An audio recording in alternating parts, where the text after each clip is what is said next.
ciclo de charlas que estamos impulsando desde GIS, desde la Juventud de Izquierda Socialista. Hoy vamos a tener a José Castillo, él es docente en la Universidad de Buenos Aires, propiamente acá en la Facultad de Ciencias Sociales, y también es dirigente de nuestro partido Izquierda Socialista. Nos parecía importante poder arrancar este ciclo de charlas con el tema dolarización.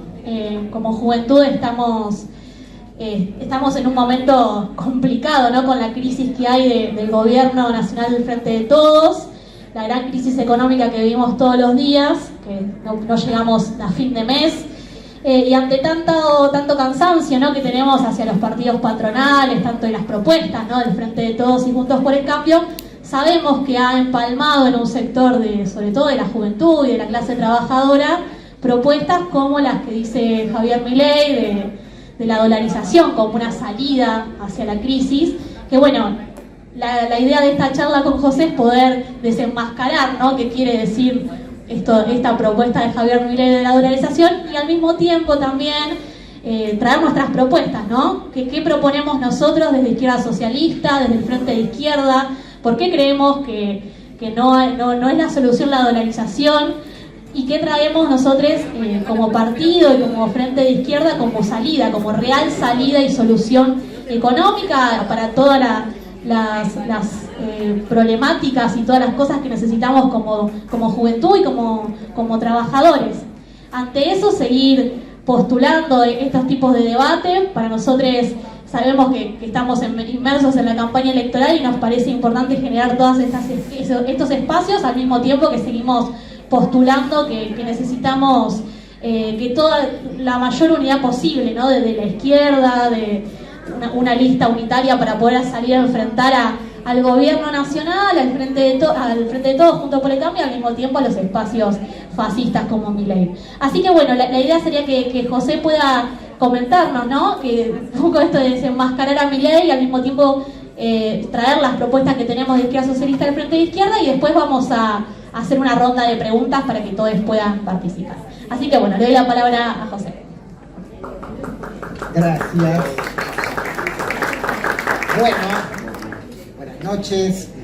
Gracias por la invitación a esta más que necesaria charla, donde queremos discutir tres cosas, dos un poco más extensas y otra un poquito más pequeña. La primera es como, acá nos decía Pili, desenmascarar qué significa el proyecto y el planteo de Milei, que lamentablemente está teniendo una escucha, un rebote importante, y en franjas de los sectores populares, en la juventud. Entonces queremos discutir eso. También, por supuesto, queremos discutir quién es el responsable y por qué se producen todos estos procesos de desilusión popular que hace que una cantidad de gente vea a Milei como salida. Y por último, vamos a plantear que tenemos una salida alternativa a la de Milei y también alternativa a la de los otros partidos patronales, a la de Juntos por el Cambio y a la del gobierno, porque uno puede hacer todas las críticas, pero si después no plantea qué es lo que hay que hacer, se queda a mitad de camino. Voy a arrancar directo con Milei. Pili decía el planteo fascista de Milei. Y sí, lo primero que tenemos que decir es subrayar todas las veces que sea necesario, que es que Milei es un facho, un ultraderechista en la misma escala y escuela de Bolsonaro, de Trump, de el franquista Santiago Abascal de Vox.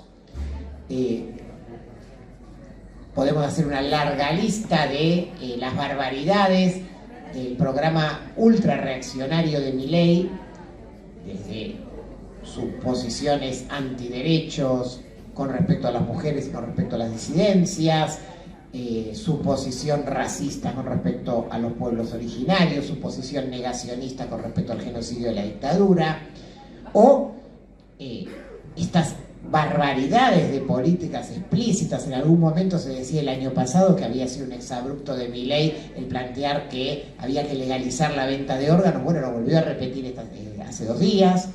Nosotros estamos en el ámbito universitario, en el ámbito de la educación pública, y Milei retrocede ya por detrás de los liberales de la generación del 80, planteando directamente que la educación ni siquiera tiene que ser obligatoria y que en todo caso hay que repartir vouchers y que el mercado decida. Esta semana también planteó la privatización del sistema jubilatorio y la vuelta a las FJP. Y son las que se me ocurren porque ni siquiera las tenía anotadas, son las de esta semana, digo. Seguramente después puede salir más en el debate. Pero,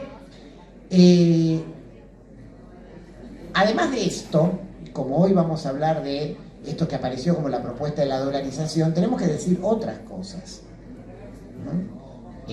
Porque hay algunos sectores que escuchan el planteo de Milei y dicen, bueno, todo esto puede ser, pero Milei sabe de economía, Milei nos va a resolver la cuestión económica. Lo que tenemos que tener en claro es que Milei es un chanta, un mentiroso y un corrupto. Y eso es lo que queremos hoy discutir en particular. ¿Por qué plantea el tema de la dolarización? Que obviamente, primero entendamos por qué suena bien a cualquier persona que en un país donde hay un 100% de inflación anual en alza y donde ve cómo se le pulverizan como arena entre los dedos los sueldos, las jubilaciones, cualquier tipo de ingreso, le dice, che, vos querés ganar en dólar, y cualquiera te va a decir que sí. O sea, suena razonable. Entonces acá hay una primera cuestión. Sí, efectivamente, el motivo del crecimiento de Milei es los planes de ajuste que existen actualmente. O sea, hay un responsable de todo esto, que es el gobierno actual vigente. O sea, ¿qué pasa con la economía hoy? Es un desastre. Caen los salarios, caen las jubilaciones, hay un feroz ajuste, está el acuerdo con el fondo, se va plata por todos los agujeros que se le puedan ocurrir, empezando por el de la deuda, siguiendo por el de la fuga de capitales. Entonces, claro, alguien es responsable de todo esto. O sea, ¿qué hay de fondo? Y hay una profunda desazón con el gobierno nacional. Y también está fresco porque otras veces eso tenía como salida, bueno, entonces el voto castigo, voto al otro que aparezca. Obvio, estamos en un año electoral y sabemos que va a haber un voto al otro que aparezca, y por eso Juntos por el Cambio tiene todos los números comprados para ganar una elección, ¿no? Ahora, el problema es que está demasiado fresco, solamente 4 años atrás, el ajuste que hizo Macri. Entonces aparece que le dice, no, mira, esto es un desastre, y lo anterior también. Y ahí aparece el tema de lo nuevo, y Milei aparece como lo nuevo, que no tiene nada de nuevo, pero él se plantea de esa manera. Arranquemos entonces para plantearnos esto diciendo, bueno, sí, la dolarización aparece como respuesta a la inflación.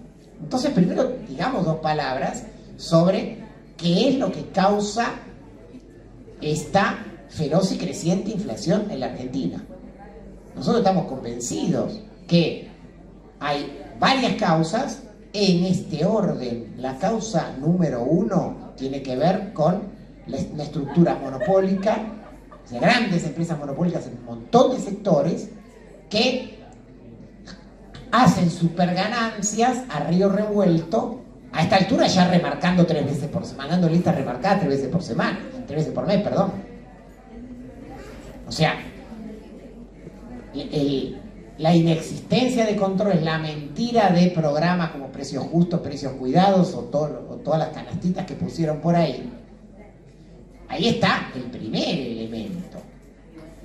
Segundo elemento, en la Argentina sabemos, es un país subdesarrollado, por lo tanto tiene una relación muy particular con el tipo de cambio, como todos los países subdesarrollados, que cada devaluación viene a los 15 días con aumento de precio, porque la devaluación se pasa a precios.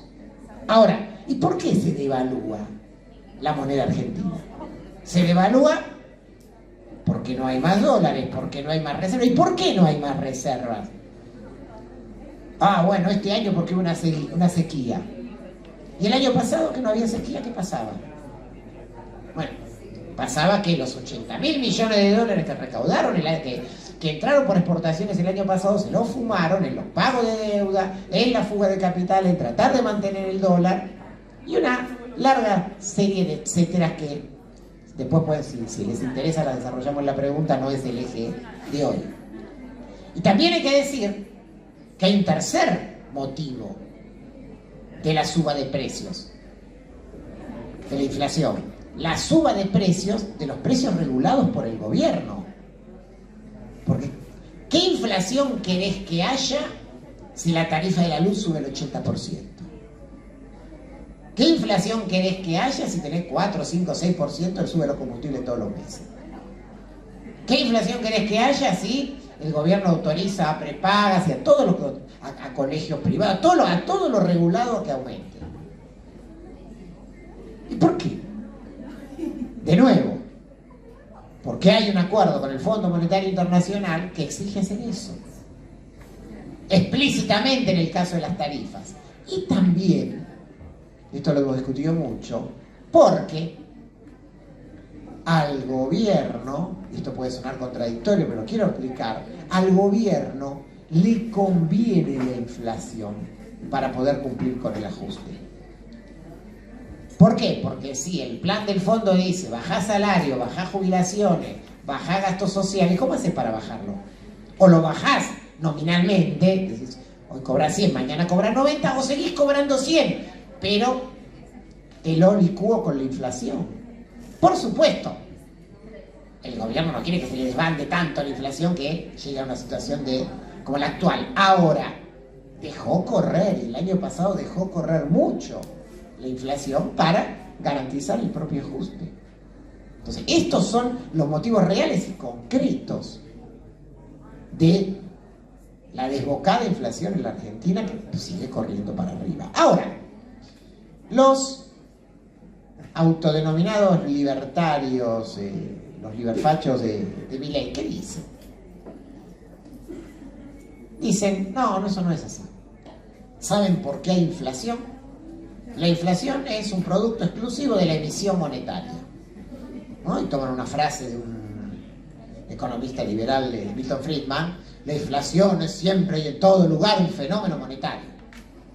O sea, el único motivo de la inflación es la emisión. Tema que no es así, porque en el último año y medio de la Argentina hubo meses con emisión, hubo meses sin emisión, o sea, pasaron un montón de cosas.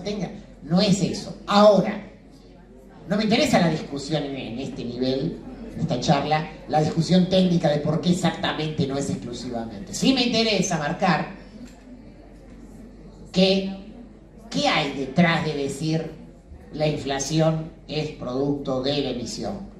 Un planteo de entonces cortar la emisión y entonces ajustar. Eso es lo que cada vez que alguien dice el problema es la emisión y entonces hay que cortar la emisión, lo que está diciendo detrás es ajustar. ¿Qué está planteando detrás de esto? Mira, hay un superajuste. Entonces, frente a esta realidad, aparece este proyecto de la dolarización como un proyecto novedoso, como un proyecto que resuelve todo.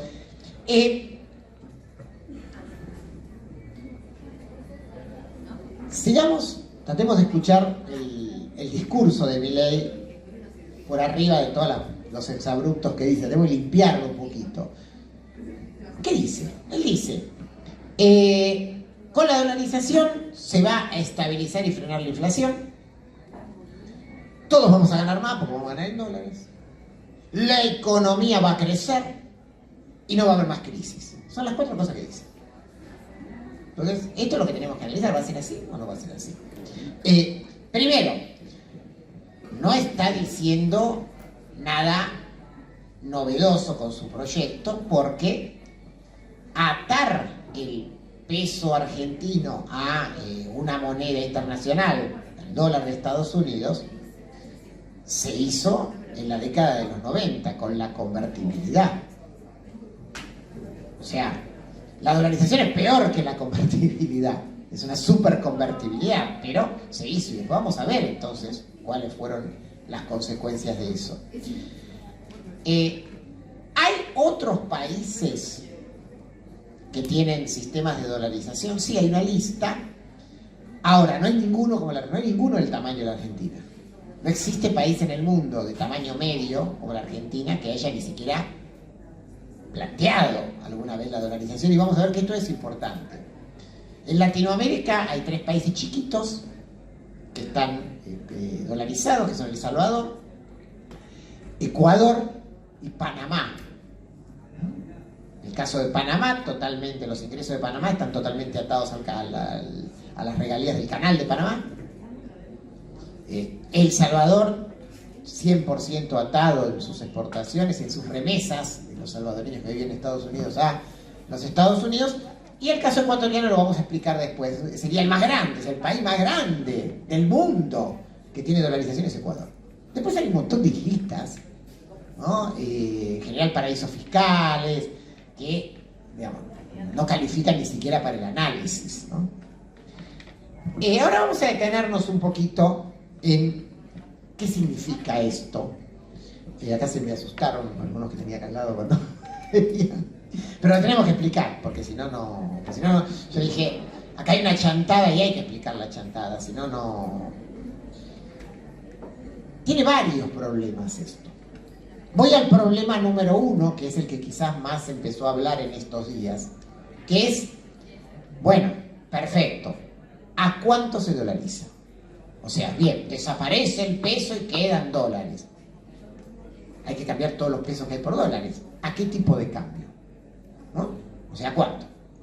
Al actual, o sea, nosotros tenemos un tipo de cambio hoy oficial de 230, una serie de tipos de cambio desde el blue, pasando por los grises, como el contado con liquidación o el MEP, 450, 460, la semana anterior llegó a 500, bueno, pero no va a ser a ninguno de esos valores, ni siquiera el más alto que a uno se le puede ocurrir. Bueno, a ver, el más alto tocó 500 la semana pasada, no, mucho más arriba. ¿Pero por qué? Y acá entramos en el primer punto. ¿Qué hay que hacer para dolarizar?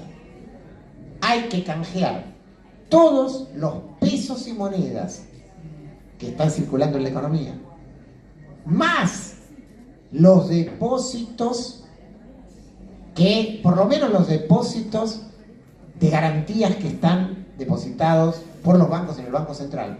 Todo eso, técnicamente se llama base monetaria, por los dólares de verdad que hay.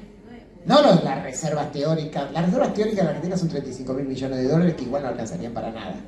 Pero no es contra eso, es contra los dólares de verdad. ¿Cuántos son los dólares de verdad que hay en la Argentina? Milei hizo cuentas con una reserva de dólares de verdad, reservas efectivas de 2.300 millones de dólares.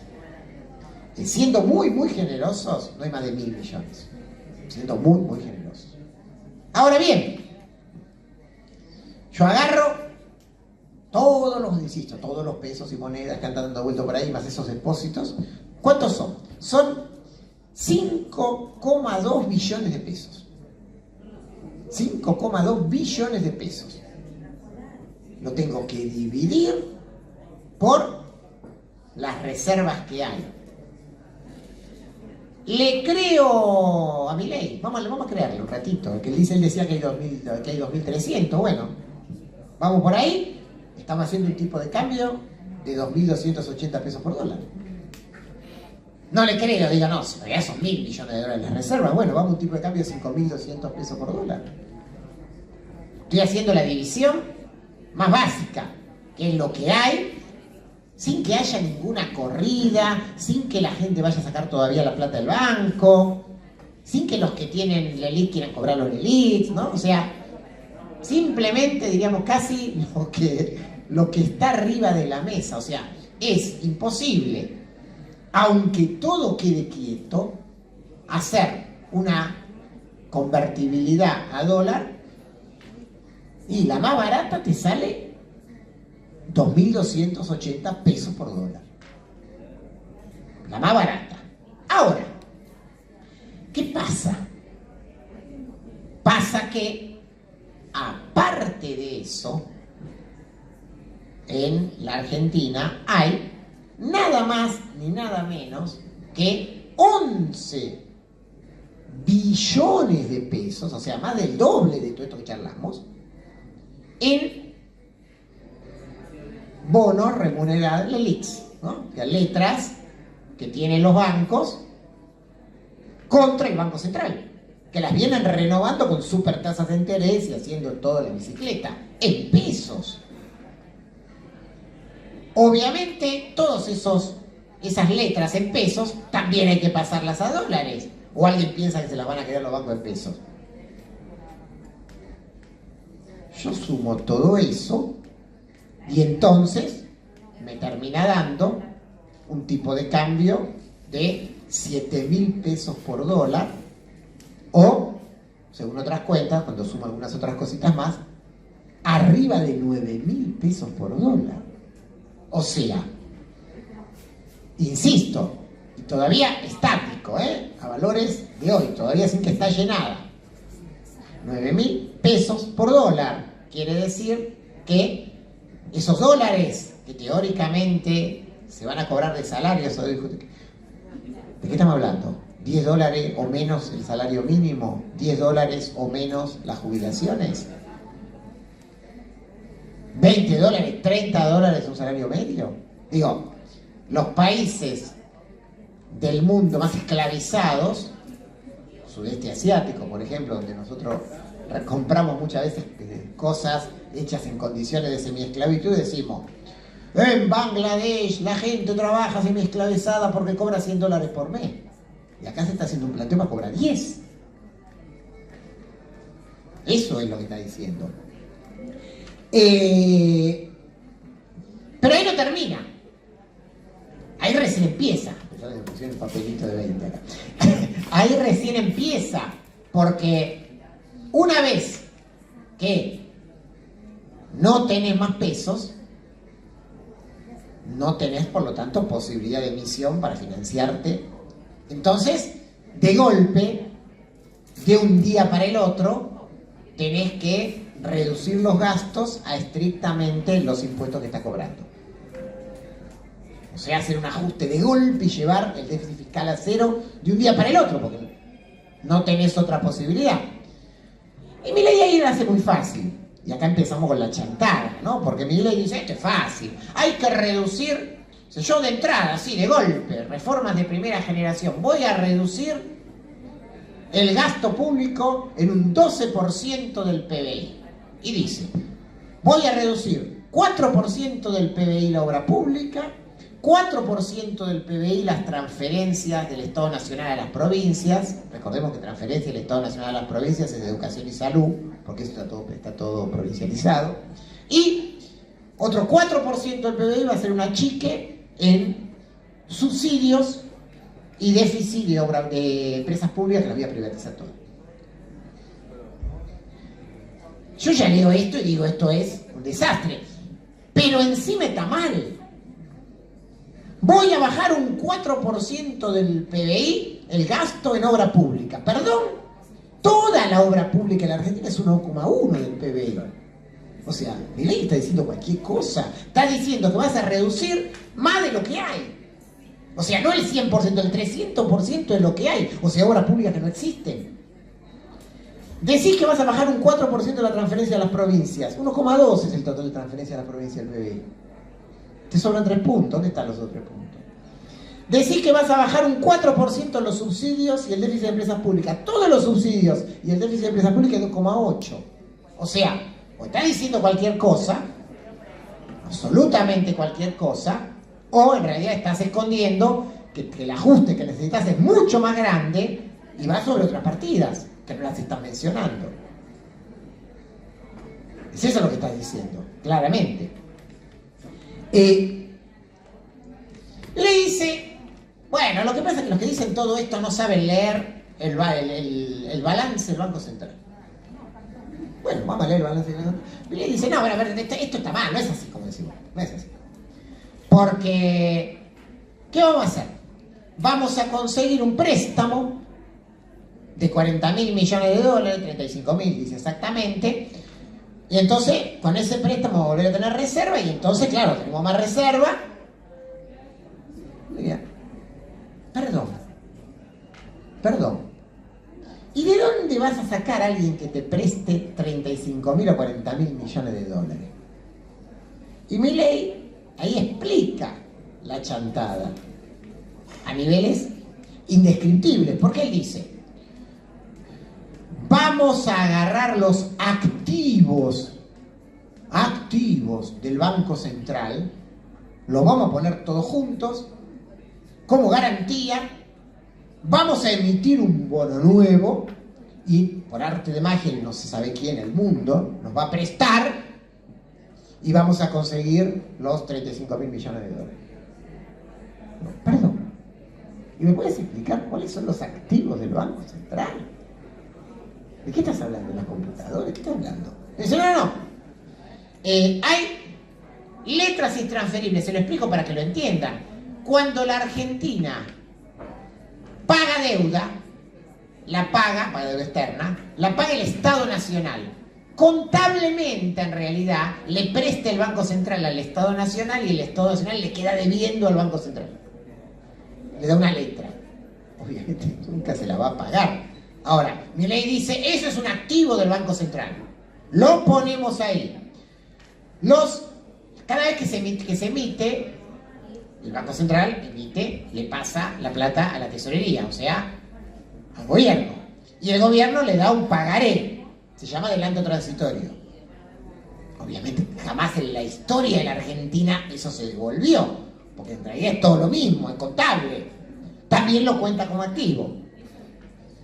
Cuenta como activo todos los bonos, o sea, toda la deuda no emitida por el Banco Central, sino emitida por el gobierno, que de nuevo es lo mismo, es un papelito, y lo único de verdad que le suma, pero que es una barbaridad, es agarra el fondo de garantía del ANSES, que tiene acciones de empresa, y también agarraría eso. Dice, con todo eso hacemos una bola, todo eso da 35.000 millones de dólares, listo. Hacemos un bono nuevo, lo tiramos al mercado, nos van a prestar. Bueno, ya que alguien piense que va a hacer eso, todo eso es mentira antes de empezar. Pero aparte tenés un problema, los bonos. O sea, la deuda externa argentina en bonos, hoy, cotiza al 25% de su valor. O sea, un bonito de deuda que dice 100, hoy en el mercado vale 25.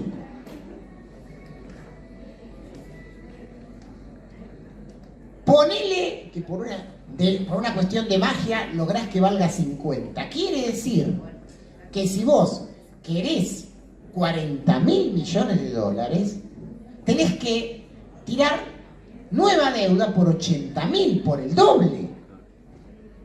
Es una barbaridad, es una locura eso.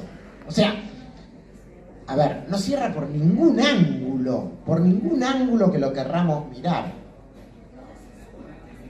Ahora, Milei dijo otra cosa, que esta ya es, acá empieza a expresarse la chantada ya a niveles mucho más, que es, no, bueno, pero vos estás hablando de la estática y hay que ver la dinámica, ¿no? O sea, tiene un nombre, esto se llama las condiciones de transversalidad. No importa, es un nombre técnico, no viene al caso. ¿Pero qué es la dinámica? Claro, como todos me van a tener confianza a mí, la gente no va a sacar la plata de los bancos. Los que tienen bonos van a guardar los bonos porque van a pensar que después van a cobrarlos. Mejor.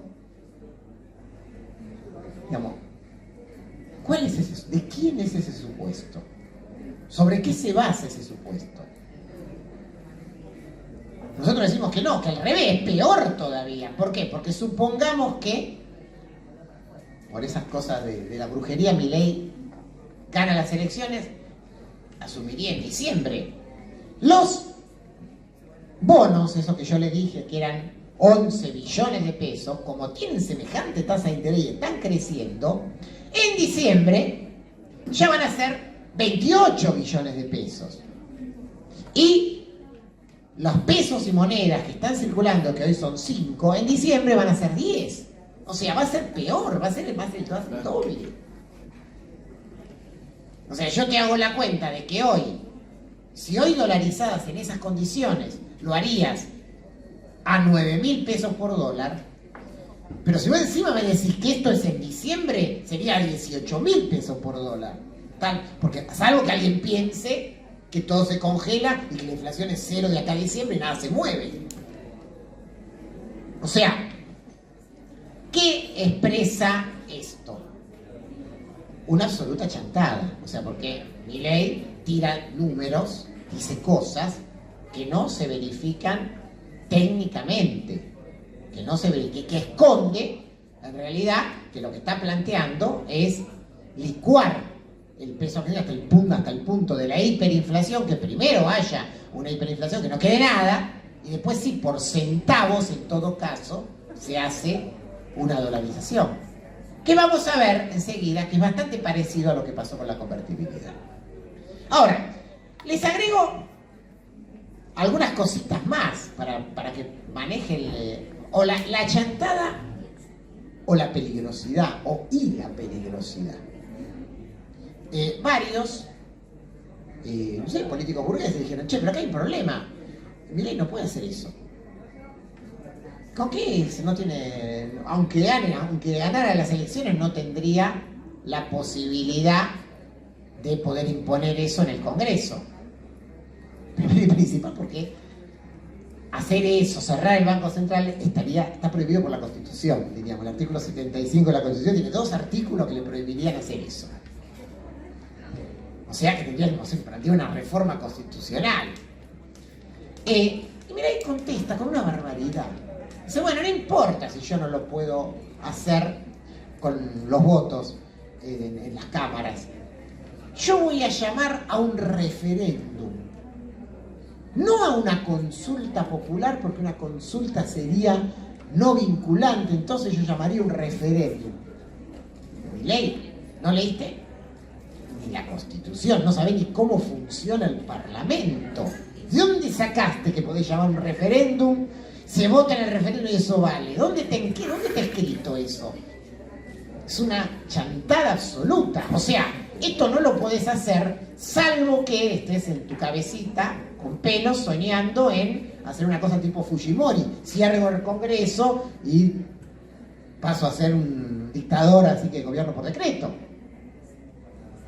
Solamente así lo puede. Todo lo demás que está diciendo no tiene pero absolutamente ningún sustento. Digamos, un estudiante de ciencia política de primera que se lo podría explicar, que no va. Bien, pero vamos a darle el changüí a Milei de que no sabemos por qué, debo estar en los 30, acá me van a marcar, no sabemos cómo ni por qué Milei logra hacer todo esto. Y entonces dolariza, no se sabe cómo, aparece la dolarización. Entonces alguien puede decir, bueno, porque lo hemos escuchado, en el medio de esta crisis hay gente que dice, bueno, no importa, que me den los dólares que sea, por lo menos que no haya inflación, porque ha aparecido esto, he escuchado esto. Y se estabiliza la economía. ¿Se estabiliza la economía? No se estabiliza. Por 3 motivos. Primero y principal, porque la Argentina tiene una deuda externa impagable en moneda extranjera. O sea, seguís teniendo la misma deuda o peor. O sea, ¿cómo resolvés eso? ¿Qué desafecto? La deuda sigue estando. Y ahora, con una moneda extranjera que a su vez es la que tiene que correr internamente, tenés que encima pagar deuda. O sea, estás en la misma discusión. Estás dentro de 6 meses, 1 año, otra vez discutiendo, no puedo pagar la deuda, tengo que hacer un nuevo plan con el fondo. Estás en la misma. Milei dice no, porque nosotros pensamos un plan a 20 años, así lo dice, donde la economía va a crecer y entonces el crecimiento va a ser tan grande que vamos a generar recursos para poder pagar las deudas. Y en algún momento ese crecimiento va a ser lo suficientemente grande para que ya no va a haber que pedir más deuda y la vamos a poder pagar. De nuevo, es una chantada absoluta. ¿Por qué? Esto también se dijo en la época de la convertibilidad. Y permítanme que lo explique. La famosa condición de transversalidad. O sea, ¿cómo sería? A ver, supongamos que yo me planteo crecer de tal manera que mi crecimiento sea tan grande que pueda crecer más rápido que lo que crece la deuda. Vamos a suponer eso, vamos a hacer ese juego. Tendría que crecer, el crecimiento del PBI tendría que ser superior a la tasa de interés que paga la Argentina por sus deudas. ¿Cuánto paga la Argentina hoy? Eso se puede medir en algo que se llama el riesgo país. La Argentina paga en este momento 26,40% de interés. O sea, si alguien le prestara a la Argentina, le prestaría al 26,40%. Por lo tanto, la tasa de refinanciación de la Argentina es 26,40%. Un país boom, no sé, China hace 15 años era un boom, las tasas chinas, ¿sabes cómo son las tasas chinas? 9%, 10%. No existe un país en el mundo que crezca al 26,4%, no existió nunca, ni va a existir. O sea, lo que está diciendo Milei, pasa que nadie se lo dice, pero tú me estás diciendo que vas a crecer al 26,4% del PBI durante 20 años, y entonces sí, claro, vas a generar los recursos para pagar la deuda. Es una chantada absoluta. ¿O estás diciendo que el mundo te va a bajar las deudas a, no se sabe por qué, a 0 o al 2%? O sea, no es cierto que esto resuelve la crisis número 1 en la Argentina, que es la crisis de la deuda. Ahora, tenemos otro problema más. Porque estamos en dólares ahora. Y no hay Banco Central. Ahora, en la economía no solo circulan billetes físicos. Una parte muy importante del dinero que se crea, lo crean los bancos. Es lo que se conoce como la emisión secundaria de los bancos. Concretamente, para que lo entendamos muy fácilmente. Ella deposita 100 pesos. ¿Cómo? Yo banco, sé que ella no va a venir a buscar los 100 pesos mañana, le presto 90 a ella. Le guardo 10 por las dudas. Y ahora en la economía hay circulando 190. Y después, sobre esos 190, presto 80 a él. Y entonces en la economía hay circulando 270. Mientras nadie lo vaya a buscar al banco, el dinero circula.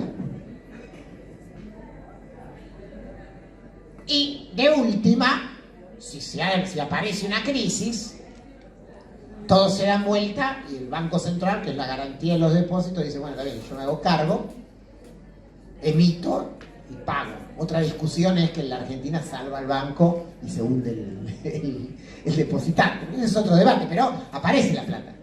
Pesos. Ahora, el problema es que ahora los depósitos van a ser en dólares. ¿Qué va a pasar? Algo que ya pasó, porque eso pasó en la Argentina del 2001. Alguien depositaba 100 dólares físicos y el banco agarraba y prestaba sobre esos 100 dólares a otra persona. Y ahora había 190 dólares, pero los dólares no estaban. El día que fueron todos a buscarlo, los dólares no estaban en ninguna parte. O sea,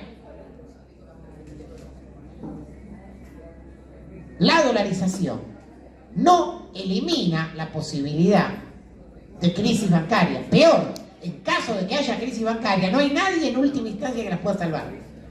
Porque ya no hay Banco Central, no hay nadie que emita, no hay nada, se hunde todo. Vamos al hundimiento. Y por último, una más. Y acá explico. Argentina es un país mucho más grande que todos los países que dolarizan. Y eso nos plantea un problema nuevo. Que ya lo vimos en la Argentina, de la convertibilidad. No se puede emitir más pesos que los dólares que había en la reserva. Eso decía la convertibilidad. Ahora no se va a poder emitir nada porque están los dólares. Y la provincia de Córdoba, cuando no pueda pagar los sueldos porque no tenga dólares, ¿qué va a hacer? En un país grande, federal, el gobernador va a decir: buenas, acá inventamos los cordobesitos, le pago a todos los empleados públicos, a los docentes, a los trabajadores de la salud, y que circulen los cordobesitos. Pasó en la Argentina con los patacones, pasó con... O sea... Los bonos de Palito Ortega. ¡Claro! Está todas las provincias en el año 2000, en el año 2000 para acá estaba lleno de bonos. O sea, van a aparecer los papelitos. O sea, estamos en la misma. Síntesis. Esto es una chantada por donde se lo mire, que esconde en realidad, lo único que esconde es un ajuste astronómico. Un ajuste astronómico contra los trabajadores, los jubilados, los sectores populares en general. Esto ya pasó con la convertibilidad. Y en la convertibilidad le robaron 3 veces a la gente. Porque fue lo mismo. ¿Por qué se hizo? ¿Cómo se pudo hacer el famoso 1-1 en la convertibilidad? Primero, licuándole los ingresos a la gente, no con una, sino con 2 hiperinflaciones. Porque hubo una en el 89, y después cuando ya estaba Menem hubo otra a fin del 90. Entonces, 2 hiperinflaciones que le licuaron los ingresos a la gente. Segundo, le robaron la plata a la gente en los bancos en diciembre del 90. El que tenía un plazo fijo, le dijeron: vos no cobrás el plazo fijo, tomó un bono a 10 años. Fue el plan Bonex. Se agarraron toda esa plata, con eso armaron la reserva y con eso hicieron, con eso, más la venta de las primeras empresas públicas, que eran en ese momento Aerolíneas y Entel, hicieron la vaca con la que sumaron la reserva para hacer el famoso 1-1 de la convertibilidad. Y el 1-1 de la convertibilidad, ¿qué significó? En términos concretos significó una pobreza pasmosa, 2 dígitos de desempleo, una crisis terrible, y la economía se estabilizó. Se estabilizó la economía, cuidado. ¿Por qué? Porque quizás alguien se puede acordar. ¡Ojo! Pasó lo peor. Hubo inflación en dólares. Inflación en dólares. La Argentina estaba más cara que otros países. Vos ibas a cualquier otro país y era más barato que acá. Inflación en dólares. Y acá voy a poner el ejemplo de Ecuador. Porque los tipos te dicen: en Ecuador, en el año 2000, cuando se hizo la dolarización, el salario estaba en $223. Bueno, sí, en el primer momento hubo un poco de crisis, pero después, hoy el salario está en $454.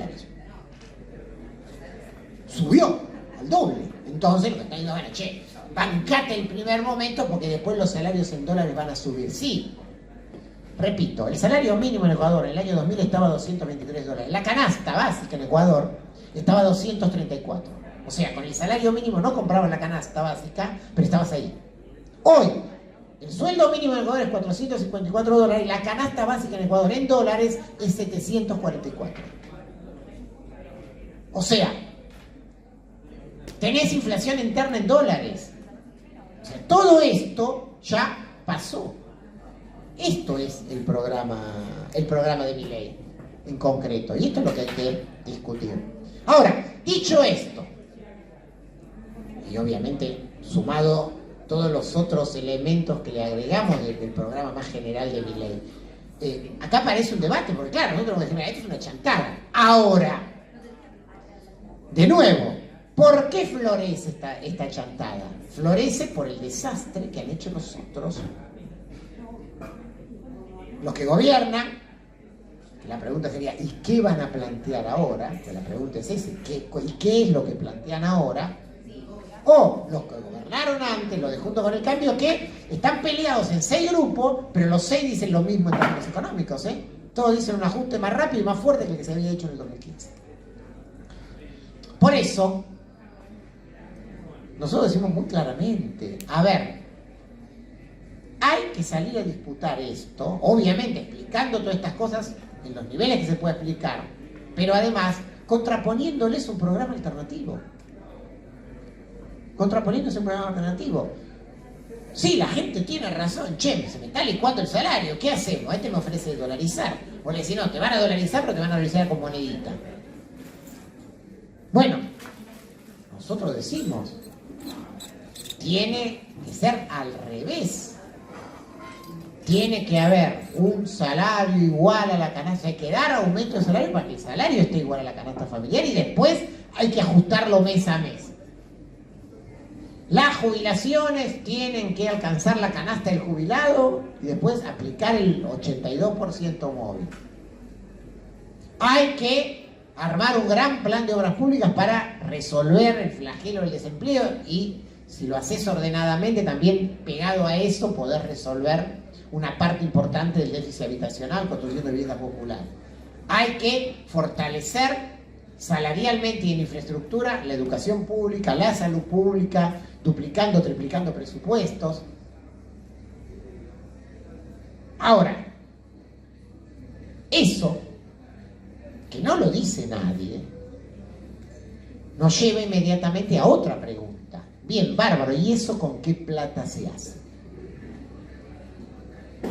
Y ahí está el corazón, porque nosotros decimos, a ver, sí, en la Argentina, si no se suspenden los pagos de deuda, no hay programa viable para ningún lado. Si no se rompe el acuerdo con el Fondo Monetario Internacional, estás atado de pies y manos para hacer nada que no sea planes de ajuste y ajuste sobre ajuste sobre ajuste. Si en la Argentina los dólares, que siempre van a ser escasos, vos no tenés la maquinita de hacer dólares. Nosotros no queremos dolarizar. Ahora, es obvio que hay cosas que necesitas comprar en el mundo. Ahora, si los únicos dólares que entran a la Argentina estamos siempre bajo el chantaje de 4 monopolios sojeros, pues la Argentina exporta soja. La Argentina no exporta soja, ¿eh? Soja exporta Dreyfus, ADM, Nidera, Cargill, Cofco. Y después el Estado argentino anda a buscar que algún dólar de eso aparezca.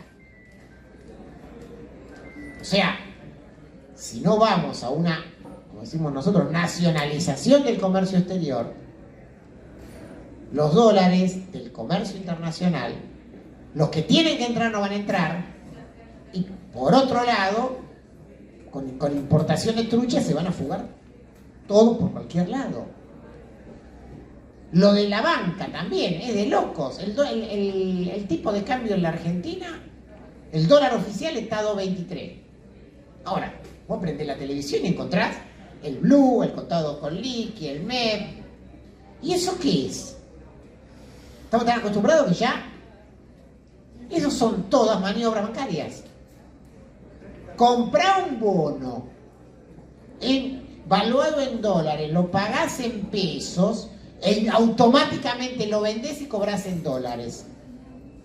¿Cómo sea? ¿Qué me hace? ¿Qué me hace ese trámite? El banco. El banco. Es más, y si querés un poquito más caro, hasta te hago el servicio de fugártelo. Ya no se llama MEP, ya se llama contado con liquidación, es lo mismo, pero te queda la plata depositada en una cuenta en el exterior. Entonces, los bancos que trabajan con la plata nuestra, porque cada trabajador que recibe un depósito, una cuenta sueldo, esa plata está trabajada por el banco. Cada jubilado que le acreditan, esa plata está trabajada por el banco. Y el banco usa eso, los bancos usan eso para la fuga de capitales y encima ni siquiera se toman el trabajo de prestar porque el Estado les ofrece el negocio de las LELIQ, entonces le dice, vení con el dedo, hace así en la computadora, préstame a mí y yo te doy el superinterés de las LELIQ al infinito. De nuevo, ¿qué decimos nosotros? Hay que terminar, hay que cortar con esto, hay que nacionalizar la banca, terminar con un escándalo. En la Argentina está vigente la ley de entidades financieras de Martínez de Hoz. La de Martínez de Hoz no la tocó nadie. Los bancos en la Argentina se rigen por la ley de entidades financieras de Martínez de Hoz. Miren, pasaron gobiernos que dijeron cosas, pasó todo el kirchnerismo. Nadie tocó eso. Nadie tocó eso. Nosotros decimos nacionalizar la banca. El sistema impositivo argentino, porque mi ley dice, ahí hay que bajar los impuestos, qué barbaridad, trabajamos para bajar impuestos. Dice, bueno, sí, bueno, vamos, tenés razón, vamos a bajar impuestos. Pero mi ley no dice sacar el IVA. Pues voy a bajar impuestos, ¿verdad? Bueno, listo, empecemos por el principio. Todos nosotros, todos los trabajadores, todos los pobres del país pagan. Yo compro una botellita de agua de esta y pago el 21%, automáticamente. Ahora, yo soy una multinacional, tengo que pagar el impuesto a las ganancias y tengo un ejército de contadores adentro y afuera de la AFIP que garantizan que termine pagando 2 monedas. 2 monedas. Yo soy un trabajador en blanco, gané un poquitito más y ¡pum! Me cayó el impuesto a las ganancias 4ª categoría. Ahora, yo soy un millonario y lo que se paga de impuesto a los bienes personales es ridículo, es una moneda. O sea, sí, estamos de acuerdo, hay que hacer una reforma impositiva. Una reforma impositiva que baje los impuestos de los sectores populares y que suba los impuestos de las grandes empresas, de los que tienen fortunas individuales. Poner impuestos especiales a las grandes fortunas. Recordemos, en la época de la pandemia estaba esta discusión, ¿se acuerda? Vamos a poner un impuesto especial, que es una chantada. Entonces, vamos para ese lado. Y la última, el escándalo de las privatizadas en la Argentina.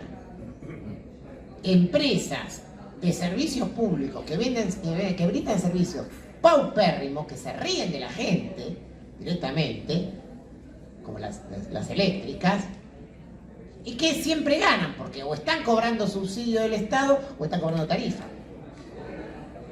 Y obviamente esa plata en inversión, en reinversión, ni siquiera en las partes obligatorias la tienen que hacer. Entonces ahí decimos, bueno, basta. Ya está, creo que ya como experiencia 25 años fue suficiente, 30 años fue suficiente, hay que rescindir los contratos, hay que reestatizar las empresas bajo gestión de sus trabajadores. Porque si no termina con que las vacían, las revienen y después se las tiran igual, Y después te las tiran igual, porque eso pasó con Aerolínea, esto va a pasar con Edesur. Cuando ya no haya un cable que robarse, la empresa en él se va a ir, te va a regalar Edesur, te va a tirar Edesur y de arriba. Y lo último, nosotros somos un país que, por esas cosas de la vida, tenemos muchos recursos naturales. O sea, un país que tiene gas, que tiene petróleo, ahora tiene litio, podemos seguir la lista. Ahora, ¿y qué pasa con todo eso? Como la cosa es la desesperación de conseguir media moneda para medio dólar más para pagar el vencimiento de deuda, el planteo es, bueno, dale, saqueo, que venga la primera transnacional del mundo que se le ocurra, que lo saque todo como quiera, que deje alguna monedita de regalía y que haga lo que se le da la gana, y saqueo, reviente el ambiente, que haga lo que quiera, porque necesitamos la media moneda. Así funciona. La Barrick Gold, compañía canadiense, si llega a ser 1/10 de lo que hace acá en Canadá, le hubieran puesto una multa que yo hubiera quebrado. Ahora acá viene, contamina el río Jal, no pasa nada, ¿no? O sea,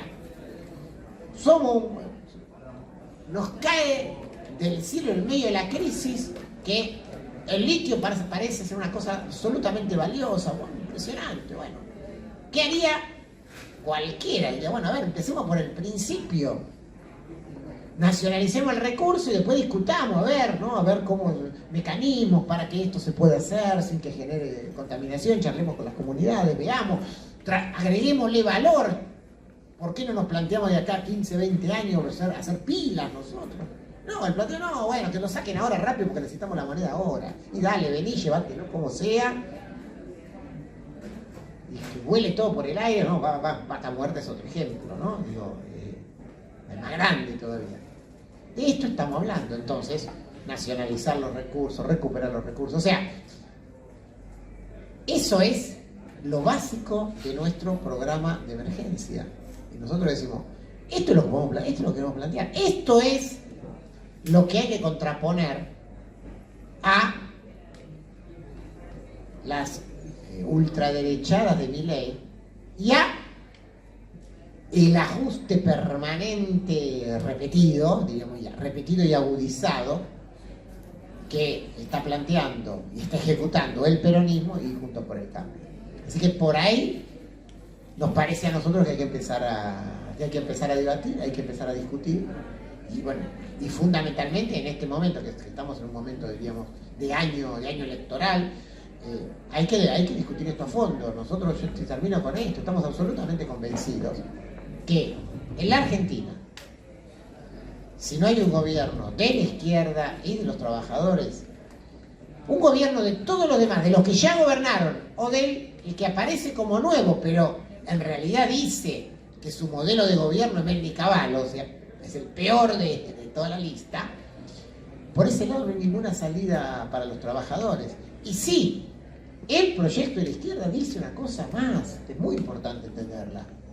Nuestro planteo es, de fondo, miren, no hay salida para la Argentina en el marco del capitalismo.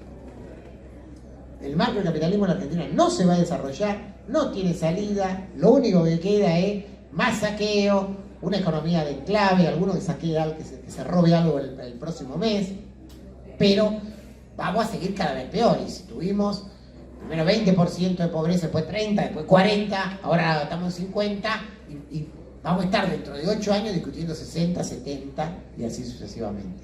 Por lo tanto, hay que ir para un camino, a nuestro juicio, un camino socialista, un camino que vaya por fuera de todos los transitados en la historia argentina, pero sobre todo todos los transitados en estas últimas décadas que han sido de saqueo y de la decadencia más absoluta. Bueno, ¿cuánto me dio? Una hora.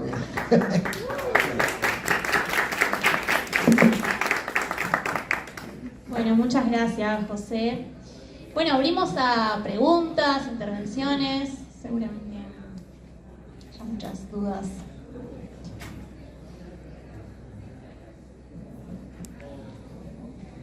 Yo una pregunta. Ahí...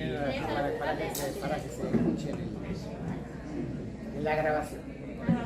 Hola. Sí, no, yo lo que quería preguntar es, vos describiste el proceso de dolarización como algo imposible, diste ejemplos de otros países que se dolarizaron y actualmente las condiciones de vida son difíciles, digo, es muy caro vivir. Yo lo que me preguntaba es, ya que uno de los planteos centrales de la izquierda es el no pago de la deuda externa, digo, si hay algún ejemplo de no pago de la deuda externa exitoso, sería la pregunta. Si se puede no pagar la deuda y con eso, bueno, que sobreviva el país. Esa era la pregunta. Gracias. Muy bueno todo.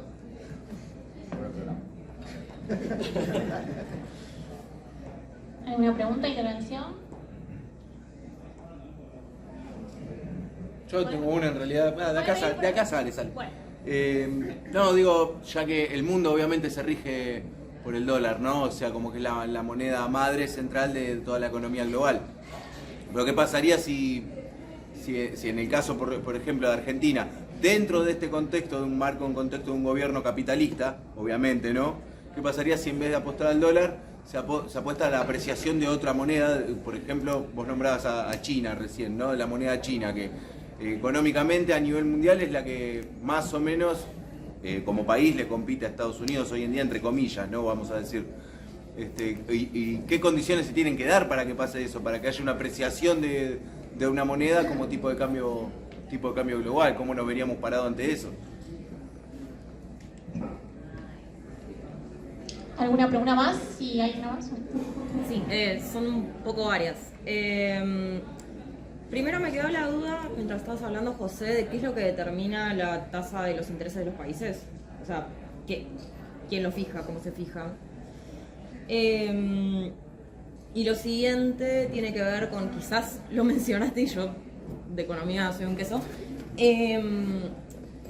la tasa inflacionaria del país terminaría siendo, o sea, como está atada al dólar, equivalente, porque o sea, obviamente Estados Unidos tiene una tasa inflacionaria propia, que yo supongo que también a la hora de, por ejemplo, decir, bueno, en Ecuador se cobraban 200, ahora se cobran 400, bueno, también hay un poquito de eso que tenés que restar, que es inflación propia de la propia moneda, me imagino. Tu inflación propia no va a ser solo la que haya en Estados Unidos, ¿no? O sea, se suman las inflaciones, ¿qué es lo que pasa? Bueno, vamos hasta acá y de última volvemos a abrir una rondita más si queda alguna duda. Bien, ¿cómo se fija el salteado, ¿no? Para tratar de tener un orden. ¿Cómo se fija la tasa de interés internacional, ¿no? La tasa de interés que paga la Argentina? Esto es bastante sencillo. Ese valor, 24,6, ¿no? Yo lo tengo por ahí anotado. 26,4, perdón. 26,4. ¿Qué es? Es lo que se plantea como el riesgo país de la Argentina. ¿Qué quiere decir? ¿Qué país se supone que no tiene riesgo de no pagar su deuda? Estados Unidos. ¿Por qué no tiene riesgo Estados Unidos? Porque de última, como si sí tienen la maquinita de hacer dólares, emiten los dólares, te lo dan. Entonces, ¿cuánto es, primer dato, cuánto es la inflación, la tasa de interés media en los Estados Unidos? Por la inflación que hubo en los Estados Unidos se está subiendo la tasa, la Reserva Federal, en este momento la tasa es 5,25.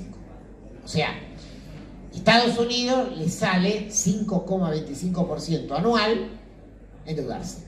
Emite un bono, paga 5,25. ¿Por qué la Argentina paga un 21% más? Esa sobretasa es el riesgo de la timba. O sea, ¿por qué te voy a prestar a vos si no sé si me podés devolver? Bueno, te presto, pero no al 5%, ni al 6, ni al 7, ni al 8, ni al 9. ¿A cuánto? Bueno, a la Argentina al 26,4. Así se fija la tasa. Eso se llama riesgo país. Inclusive hay ciertos organismos privados, ¿no? Que lo van marcando día a día a partir de las cotizaciones de los bonos, que son los bonos de deuda argentina. Lo de la inflación, a ver, sí, recordemos, estamos en un mundo en crisis. Como estamos en un mundo en crisis, eso se refleja en las grandes monedas mundiales. Se refleja en el dólar, se refleja en el euro, se refleja en la libra esterlina, en el franco suizo, en el yen, en el yuan. En el mundo, por ejemplo, ha habido una alta inflación en los últimos años, los últimos 2 años. Ahora, alta inflación es 4 o 5% anual. Por supuesto, eso se va a reflejar en todos los países. En la Argentina también. Ahora, si vos decís, como ha dicho el gobierno, como ha dicho, no, ¿por qué aumentó la inflación? Es la inflación mundial. Sí, pero ahí tenés un 5% anual y acá tenés un 7%, 8% mensual. ¿Me podés explicar todo lo demás de dónde viene? O sea, es evidente que la inflación en un país como la Argentina es propia de la Argentina. No podés convencer a nadie que sos el rebote de la inflación mundial.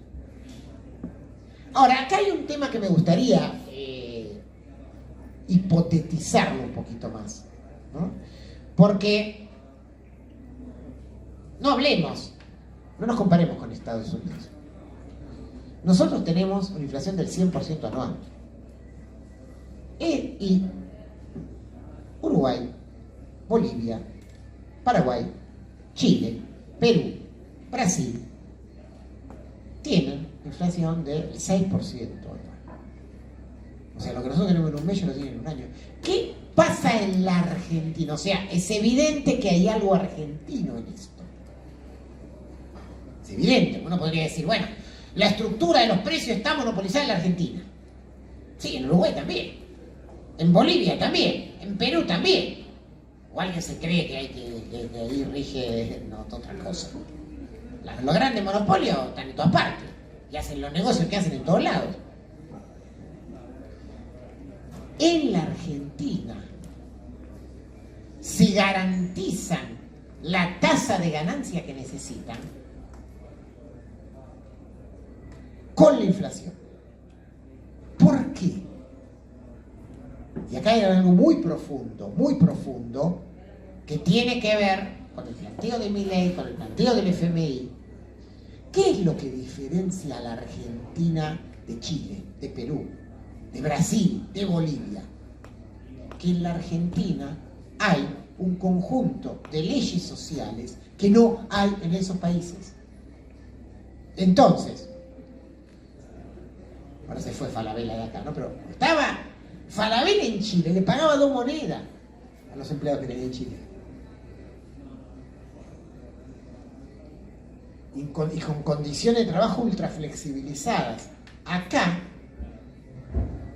nunca lograron romper a fondo, ir a fondo con la flexibilización laboral. Y entonces, ¿cómo se hacía la diferencia? Y se la hacían con el aumento de precios. Piensen esto.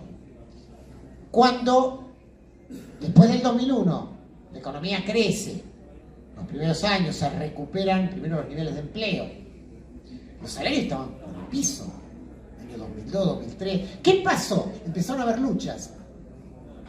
Las luchas empezaron a ganar, los salarios empezaron a subir.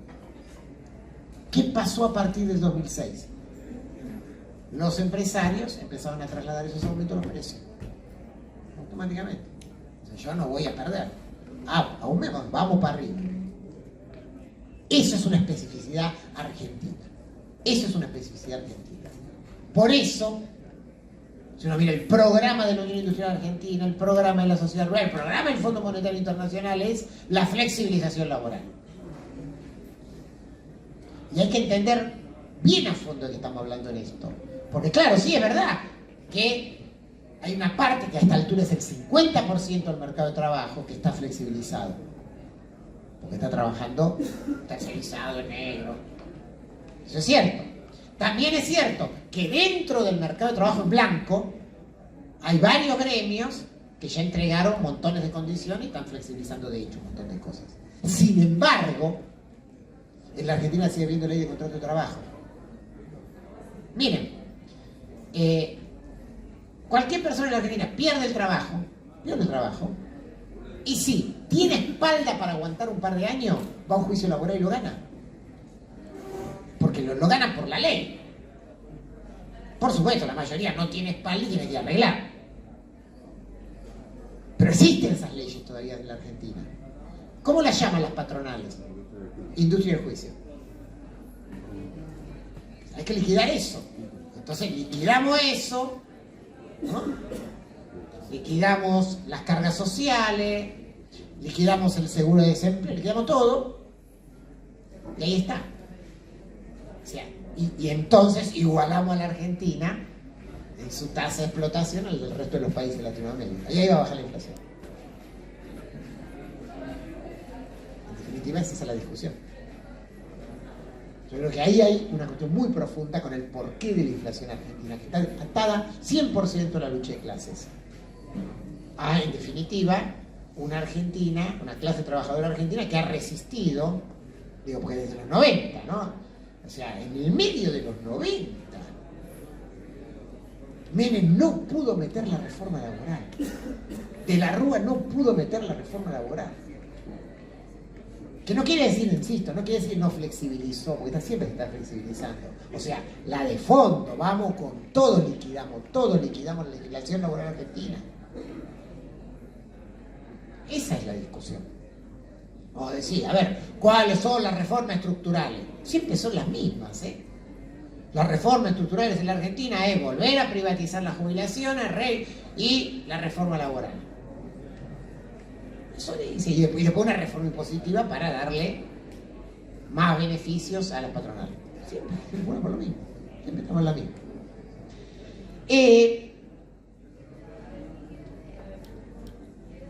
¿Se puede cambiar a otra moneda? Bueno, a ver, vamos por partes. Atarse al dólar pasa a querer decir de que en realidad la política monetaria de la Argentina es la política monetaria de Estados Unidos. O sea, Estados Unidos sube la tasa de interés, baja la tasa, hace lo que quiere por sus propios motivos e intereses, porque le has pegado atrás, te convenga o no te convenga. Ahora, cuando vos haces desaparecer tu moneda y quedás atada a la moneda de otro país, quedaste atado a la moneda de otro país, te pasa lo mismo. Por ejemplo, en Europa, que existe el euro, Grecia tuvo una crisis infernal y quedó atado, la única que podía hacer es irse del euro, si no quedaba atado a lo que definía Alemania. Esto vale para todas las monedas. Ahora, la verdad que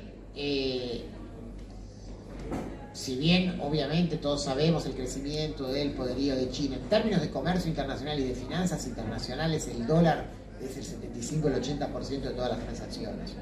Y después del dólar viene el euro, y después del euro viene todavía un par de monedas europeas como la libra. O sea, el yuan está bien. Vos podés hacer como hace la Argentina, tener un swap, o sea, pagar directamente las compras de China, pero eso no tendría ningún sentido.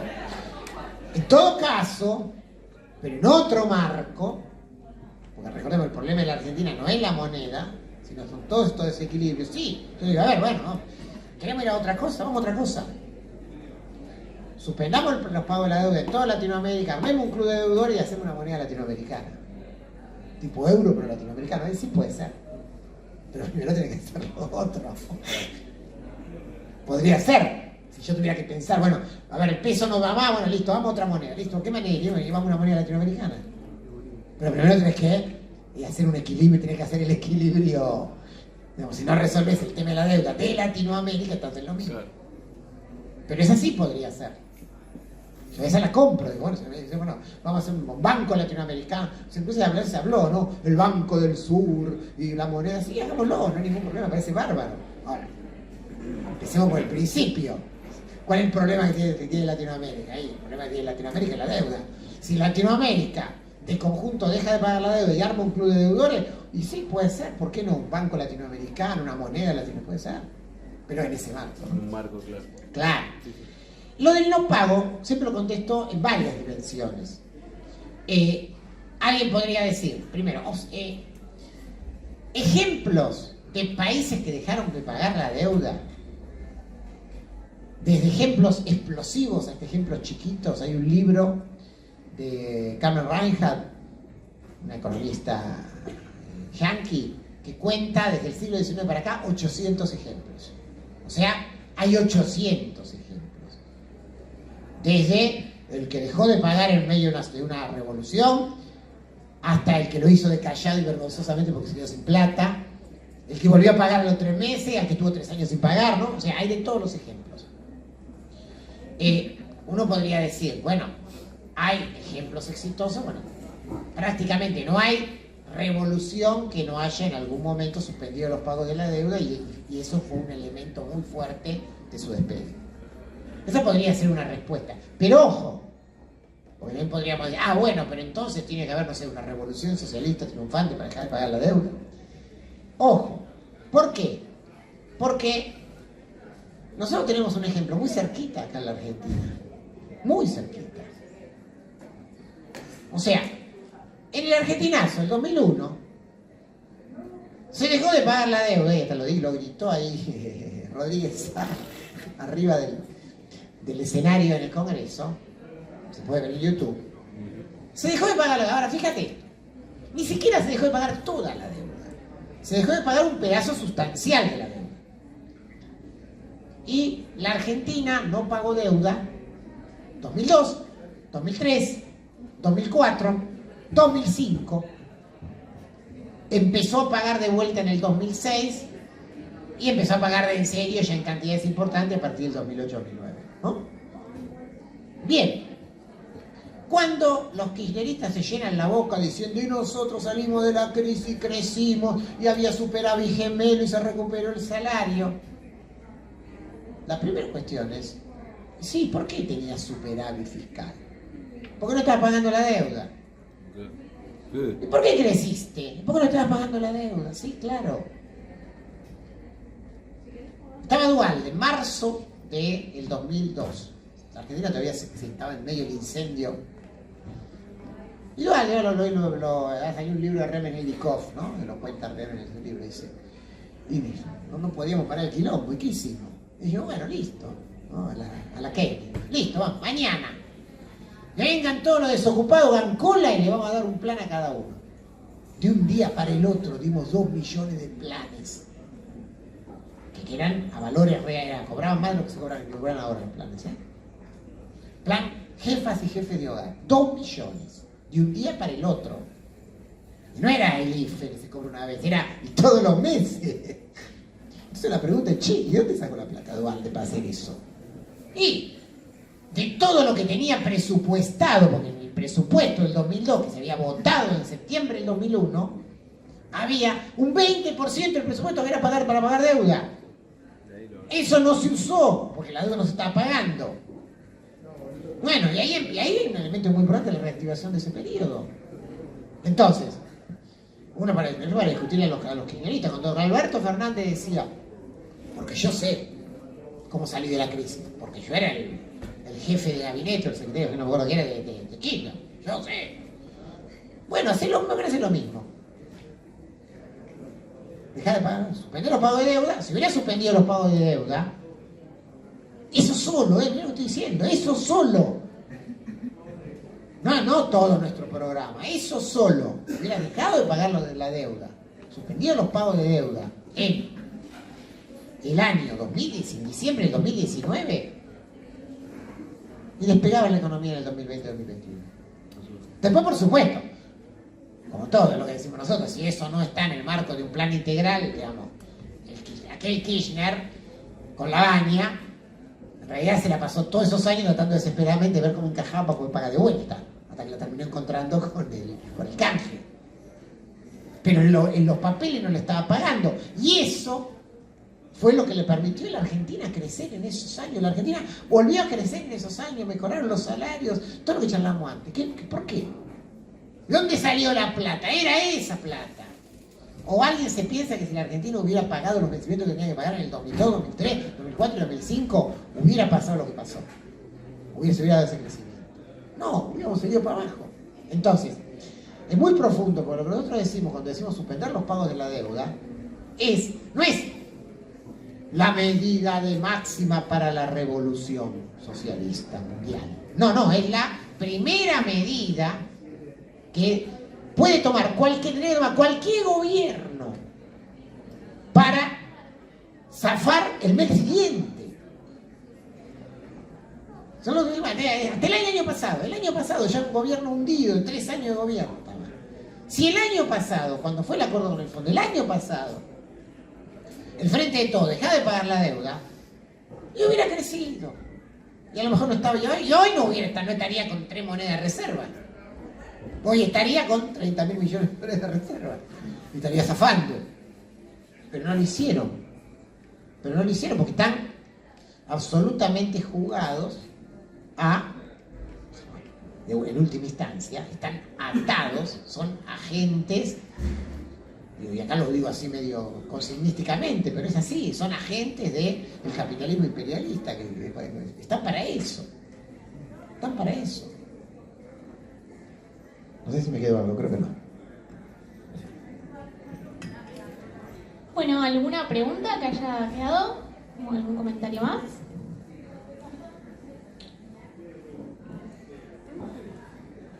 ahora o cerramos.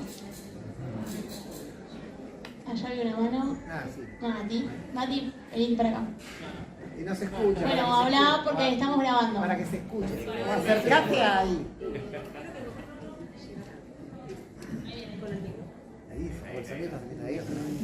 No, ahí. Hasta acá, no. Dale, fuera. Bueno, la pregunta serían dos. A ver, sé que es difícil de contestar porque va a ser largo, pero la verdad no puedo no preguntártelo.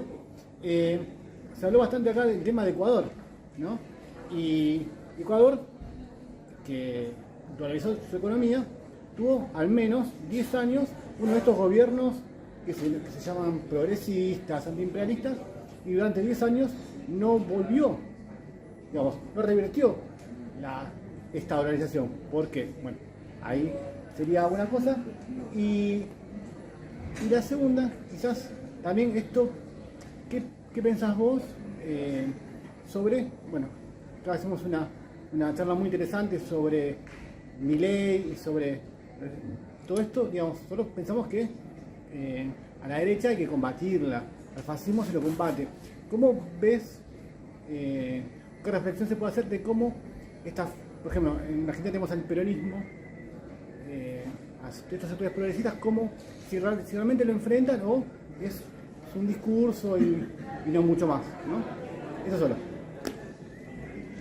Bueno, gracias Mati. No sé si hay alguna pregunta más y ya le damos al último bloque de respuestas. Sí, la de Ecuador, hace unos poquitos meses, no, el año pasado fue, cuando justamente se estaba discutiendo el acuerdo con el Fondo Monetario, vino a la Argentina Eric Toussaint. Eric Toussaint es un economista de izquierda muy reconocido y experto en todas las cuestiones de deuda. Y él, Observatorio de Deuda, él había estado en Ecuador cuando se hizo la auditoría de la deuda externa ecuatoriana. Entonces, le hicimos exactamente esa pregunta, entonces, la que vos hiciste. ¿Y qué contestó? Entonces, primero ubiquemos, no. Un proceso, digamos, también de radicalización muy fuerte. En Ecuador hubo varias revoluciones en el medio de todo este quilombo. O sea, dolarización, ajuste, todo eso, el gobierno que dolarizó, el de Mahuad, y el que vino después se hundió, producto de los ajustes generados por la dolarización, y un poco al estilo Chávez, al estilo Evo Morales, aparece una figura, que es la figura de Correa, gana las elecciones en medio de una radicalización. Entonces, ¿qué es lo que plantea Correa con respecto a la deuda ecuatoriana? La deuda también muy importante. Dice, bueno, vamos a hacer una investigación sobre la deuda externa. No una investigación trucha, porque él dijo, suspendemos el pago de la deuda mientras se hace la investigación. Y llaman a varios expertos internacionales, entre ellos Eric Toussaint, a Alejandro Olmos Gaona, que también lo conocemos, que ha venido acá, que inclusive hemos dado charla con él, ¿no?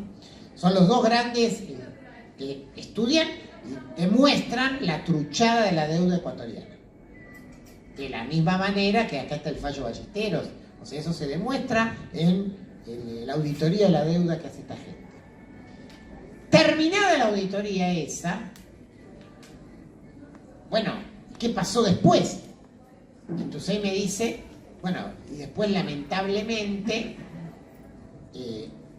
con ese papel en la mano, en vez de declarar la suspensión definitiva de la deuda, Correa fue a negociar con los bonistas diciéndole, bueno, sabemos que esto es trucho, entonces te quiero pagar el 50, el 40, el 30.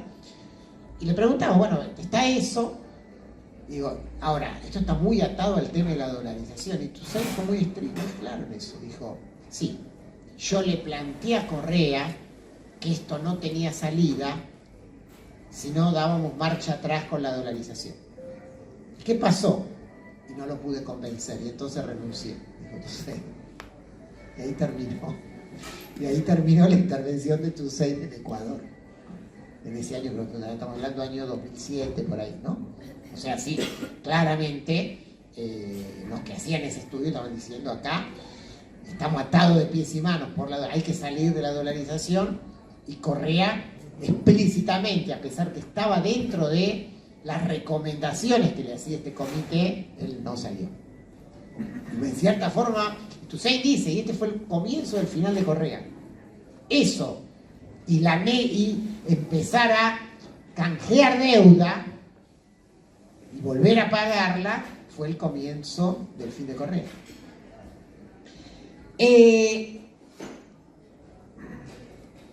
Combate al fascismo, ¿no?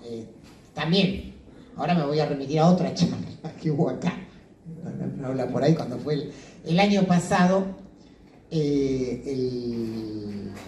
la charla de la carrera de ciencia política, una charla, y estábamos ahí, y estaba Abal Medina y estaba Lopinato, ¿no? Silvia Lopinato, la diputada del PRO, que parece como más pro, la de los verdes del PRO, ¿no?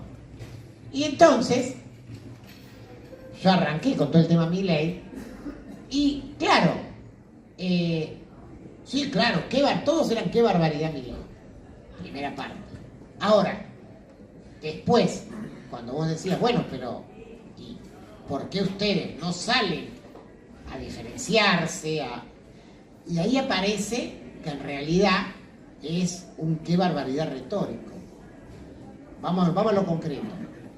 El peronismo, hasta hace 15 días, no 3 meses, 15 días, decía, démosle manija a Milei, porque entonces Milei le saca voto a Juntos por el Cambio en la provincia de Buenos Aires, y como en la provincia de Buenos Aires no hay segunda vuelta, eso permite que si no gane la elección de la provincia. Y era una orden. C5N no dijo nada sobre Milei durante 2 años. Se viene la derecha, que es Macri, ¿no? Y todo. Milei no se lo nombraba.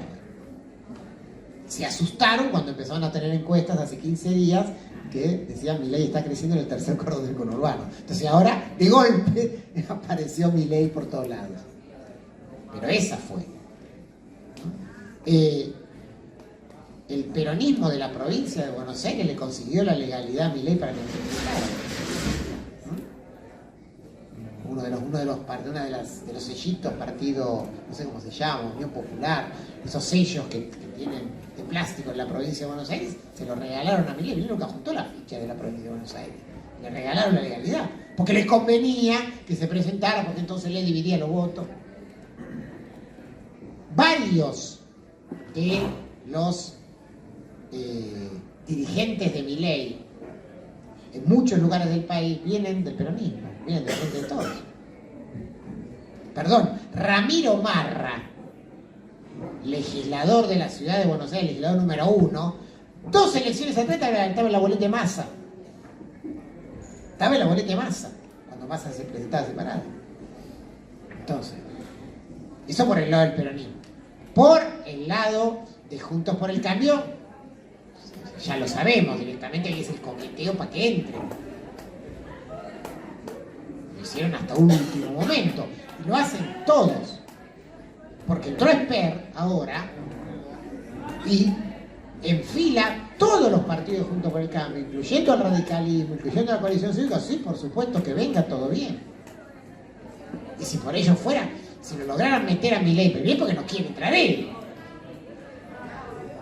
Pero si por ello fuera, lo meterían adentro. Porque además, Milei es funcional ¿a qué? A la derechización del discurso. Muy probablemente Milei no gane las elecciones. Ahora, Milei está generando una derechización del discurso general en Juntos por el Cambio y en el Frente de Todos, que es impresionante porque va poniendo agenda. Todos van atrás corriendo, haciendo el juego de a ver quién gana más a la derecha. Entonces sí, claramente, no hay un enfrentamiento, pero por otra parte, porque ahí tenemos que entender algo. Milei es la expresión autóctona de un fenómeno que es mundial. Porque el fascismo, ¿Milei qué es? Milei es el neofascismo del siglo XXI. O sea, es el fascismo en el siglo XXI. En un mundo capitalista que se derrumba, ¿con qué crisis por todos lados, así como hay giros a izquierda, revoluciones, hasta expresiones distorsionadas, y entonces en Estados Unidos aparece gente que dice somos socialistas y llaman a votar a Bernie Sanders, o como apareció en su momento los Occupy Wall Street, o como aparecieron las plazas españolas, que después las agarra Podemos, que no importa, después Podemos termina entrando, o Syriza en su momento, todo eso aparece. También aparecen expresiones por derecha, también aparecen expresiones por derecha. Y no nos confundamos, no solo nosotros hacemos la teorización, son en concreto. Existe la Carta de Madrid, es como una internacional, se reúnen, Milei va a Madrid y participa en Madrid de los actos de Vox, donde están los tipos cantando de cara al sol, el mismo acto, ¿no? Y él dice, el otro día, estaría bueno, estoy pensando, a lo mejor voy a Estados Unidos, sacamos una foto con Trump, los dos vamos a quedar bien con el pelo que tenemos, fue su frase. Bueno, y Bolsonaro ni hablar, ¿no? Ya lo dijo explícitamente él, y Bolsonaro le contestó que sí, o sea, forma parte de todo esto. Ojo, en Chile, en las elecciones chilenas, en las que gana Boric le gana la segunda vuelta a un facho como Milei.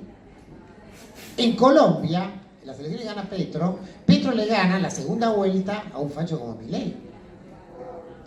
En Paraguay, ganó de vuelta el Partido Colorado el domingo. Todos decían, bueno, pero el Partido Colorado va a perder las elecciones. ¿Por qué ganó el Partido Colorado las elecciones?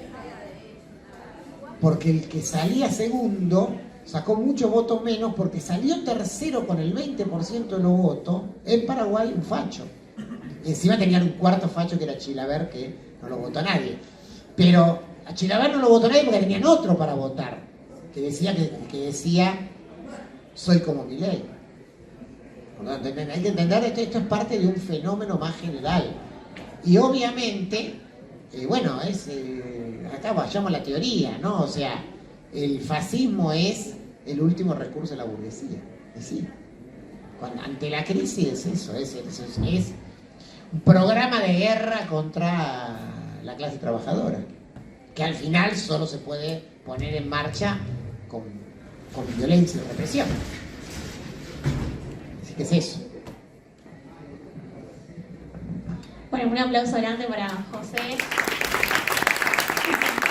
Muchísimas gracias por participar de esta charla, que parece que era muy necesaria e importante.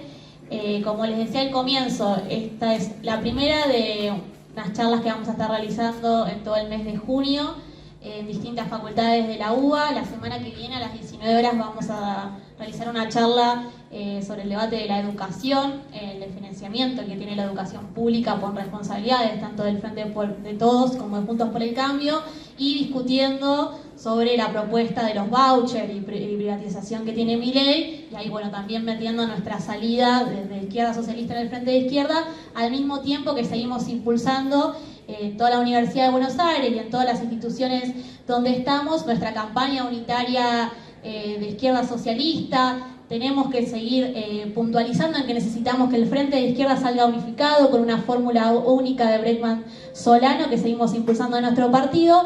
Hacia eso vamos con estas charlas para poder seguir impulsando y que más compañeros se sumen a la gran campaña que queremos hacer del Frente de Izquierda este año. Así que bueno, muchísimas gracias por participar y nos seguiremos encontrando en los otros encuentros. Gracias.